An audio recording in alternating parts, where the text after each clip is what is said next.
All right, so today we're diving into something pretty cool. I think we're going to be taking a look at Hurricane.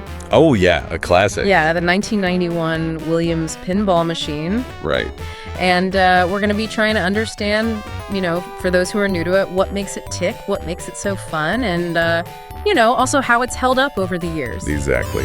So we've got some great sources on this, a little bit of history, a little bit of, how it's perceived now, and I think we'll just get right into it. Sounds good to me.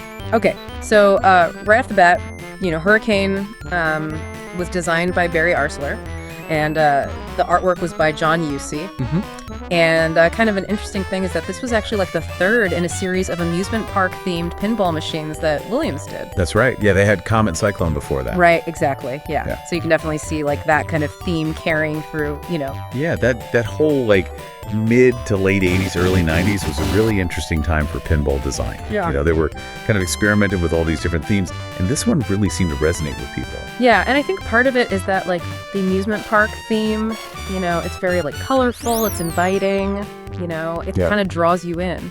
For sure, and Hurricane in particular, it had those core mechanics that were really easy to pick up, even if you're a brand new player. Right, and speaking of the gameplay, the first thing that grabs you, I think, is that roller coaster ramp. Oh yeah, absolutely. That double ramp is iconic. It's so cool, and you can actually complete the loop on it, Mm-hmm. And getting those loops was so satisfying. It paid off with bonuses and everything. Yeah, you're really riding the roller coaster, Exactly.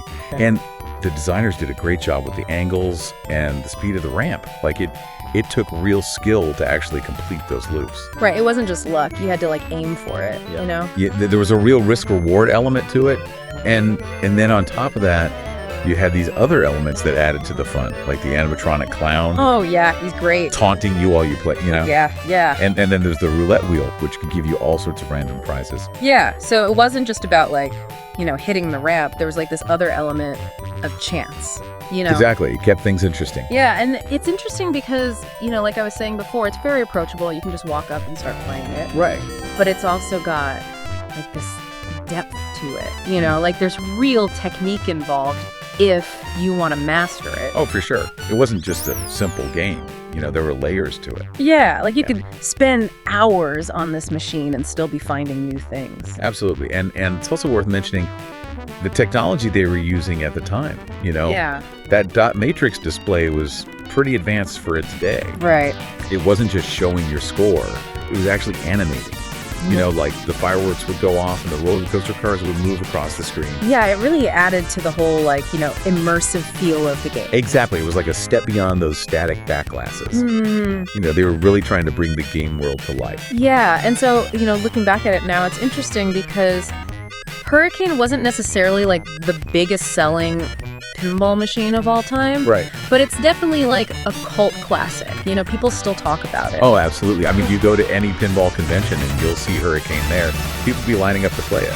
Yeah, and it's funny because it's it doesn't have the same crazy high scores or super complicated rule sets as some other machines, but it's just fun, It's just pure fun. And I think that speaks to the power of good design, Yeah. It's not always about being the most complex or the most challenging. Mm-hmm. Sometimes it's about creating an experience that's just enjoyable and engaging. Right, and I think that's something that Hurricane really nails, It's got that perfect balance of approachability and depth, and it's just a blast to play.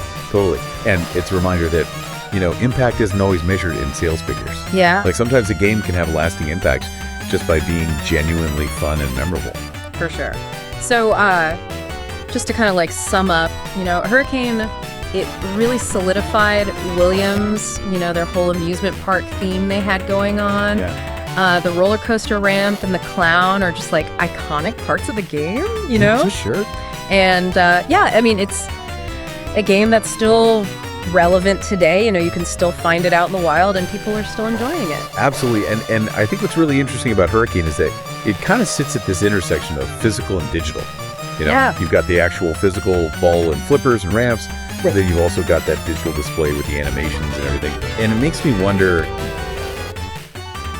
what other classic games out there have really nailed that combination of different interactive elements? Yeah. What games have managed to blend the physical and the digital in a way that creates a truly lasting and engaging experience? Good question. Yeah, it's something to think about, the next time you're playing a game. Yeah.